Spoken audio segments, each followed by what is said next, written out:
Kami dari kelompok Kiai Haji Ahmad Hasan. Nama saya Fitria Ramadhani, nomor absen 14. Saya Prasiska Sofihartanti, presensi 29. Akan menjelaskan mengenai Ahmad Hasan dan Persis. Yang pertama kita akan menjelaskan mengenai biodata Ahmad Hasan itu sendiri. Nama asli dari Ahmad Hasan adalah Hasan bin Ahmad. Lahir pada 31 Desember 1887 di Singaparna. Ayahnya bernama Ahmad Sinafakumarikar dan ibunya bernama Musnah. Jadi Hasan bin Ahmad ini adalah seorang percampuran antara India dan Indonesia. Beliau merupakan pendiri Persis atau Persatuan Islam dan beliau wafat pada 10 November 1958. Selanjutnya kita akan membahas mengenai riwayat hidup. Pada tahun 1921, Hasan berangkat ke Surabaya atau Jawa Timur, lebih tepatnya untuk berdagang dan mengurus toko milik pamannya. Di sana dia berusaha di bidang pertekstilan, di mana perusahaan ini merupakan milik keluarganya. Namun, ternyata usahanya tersebut mengalami kerugian, sehingga ia harus berganti usaha menjadi perusahaan vulkanisir dan ban mobil untuk menyambung hidupnya.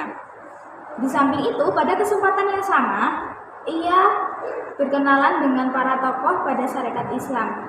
Di situ dia menemui adanya pergolakan yang ada dalam organisasi politik tersebut. Melihat adanya pergolakan di situ, beliau tertarik dan beliau ingin mempelajari lebih dalam mengenai agama Islam. Sehingga usahanya tersebut bahkan sudah dilupakan dan beliau mulai tertarik untuk mendalami di bidang keislaman. Kemudian di Bandung ia menemui keluarga Muhammad Yunus, di mana beliau juga merupakan salah satu pendiri Persis yang kemudian mengembangkan Persis menjadi salah satu organisasi Islam.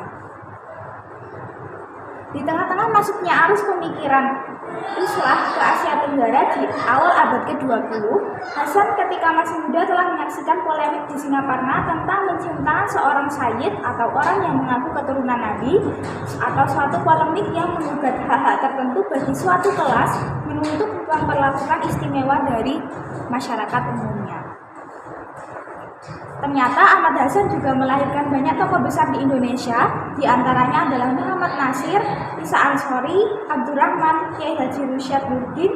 Selain itu, ia juga memberikan andil besar terhadap pemikiran keislaman Presiden Soekarno yang menjalani masa pembuangan oleh penjajah Belanda di ND Flores. Jadi, Ahmad Hasan ini ternyata selain menjadi teman berdiskusi Soekarno, juga menjadi teman debatnya dalam memandang Islam. Kemudian kita akan membahas karya-karya. Di sini kami menulis 5 karya saja, tetapi sejatinya beliau merupakan seorang jurnalis yang memiliki banyak sekali karya-karya. Yang pertama adalah pengajaran sholat pada tahun 1930. Kemudian yang kedua adalah Kitab Talqin tahun 1931, dan kemudian Risalah Jumat yang terbit pada tahun 1931 juga. Dan di tahun yang sama ia juga merilis sebuah buku, yaitu Debat Riba tahun 1931. Kemudian kita akan membahas pendidikan. Yang pertama, ia 4 tahun belajar di sebuah sekolah Melayu. Kemudian ia mempelajari berbagai bahasa, bahkan seperti bahasa Tamil, bahasa Inggris, bahasa Arab. Kemudian ia juga mempelajari ilmu agama di Bukit Tiung. Sementara itu ia juga mempelajari ilmu syaraf dan nahwu.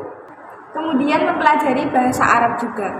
Namun dari riwayat pendidikan Kiai Haji Ahmad Hasan, kita dapat menyimpulkan bahwa sejatinya Kiai Haji Ahmad Hasan ini tidak pernah menempuh pendidikan formal sekalipun, baik di tingkat SD, SMP, SMA maupun perguruan tinggi. Beralih pada organisasi Persis. Organisasi Persis ini atau yang biasa disebut Persatuan Islam dibentuk pada tanggal 12 September 1923 di Bandung oleh sekelompok Islam yang berminat dalam pendidikan dan aktivitas keagamaan yang dipimpin oleh Haji Zamzam dan Haji Muhammad Yunus.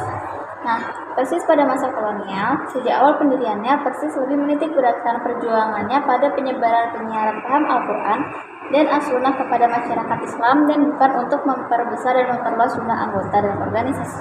Organisasi ini berusaha keras untuk mengembalikan kaum muslimin kepada Al-Quran dan hadis, menghidupkan jihad dan ijtihad, membasmi bid'ah, khurafat, tahayul, taklid, dan syirik, memperluas tabligh dan dakwah kepada segenap masyarakat, mendirikan pesantren dan sekolah untuk mendidik kader Islam. Organisasi ini mendapat bentuknya yang jelas setelah masuknya Ahmad Hasan pada tahun 1926 dan Muhammad Nasir pada 1927. Menurut Dadan Wildan dalam sejarah perjuangan Persis, sejak masuknya Ahmad Hasan, Persis memiliki guru utama dalam menyampaikan ajaran Islamnya. Pada masa penjajahan Jepang, organisasi ini kurang berkembang karena menentang kebijaksanaan penjajah yang mewajibkan melakukan sekere atau membungkuk kepada matahari terbit. Menjelang kemerdekaan, Persis mulai tertarik dengan masalah-masalah politik. Para tokoh Persis berpandang bahwa kembali ke Al-Quran dan Sunnah itu tidak hanya terbatas dalam akidah dan ibadah, tetapi lebih luas daripada ini, termasuk berjuang dalam politik untuk memenangkan ideologi Islam. Persis pada masa kemerdekaan, pada tanggal 8 November 1945, Persis turut mempelopori lahirnya Partai Masyumi di Yogyakarta. Sebagai wadah politik umat Islam di Indonesia, Persis menjadi anggota istimewa di dalam Masyumi di samping Muhammadiyah dan Nahdlatul Ulama. Selain bergabung untuk menyusun kembali sistem organisasi yang sebelumnya dikebukan oleh Jepang, setelah reorganisasi tahun 1948, Persis berada di bawah kepemimpinan KH Isa Ansyari dari tahun 1948 hingga 1960. Jadi di gambar sendiri ini, yang bagian kedua dari sebelah kiri, ini ada Kiai Haji Ahmad Hasan.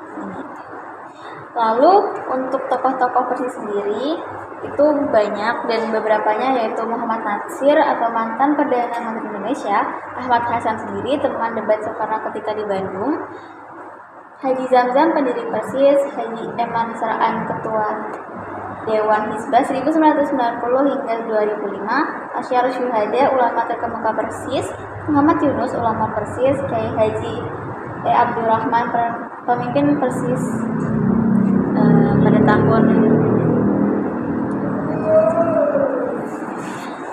jadi gitu guys.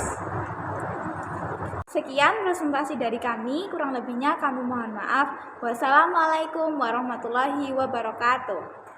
Wassalamualaikum warahmatullahi wabarakatuh.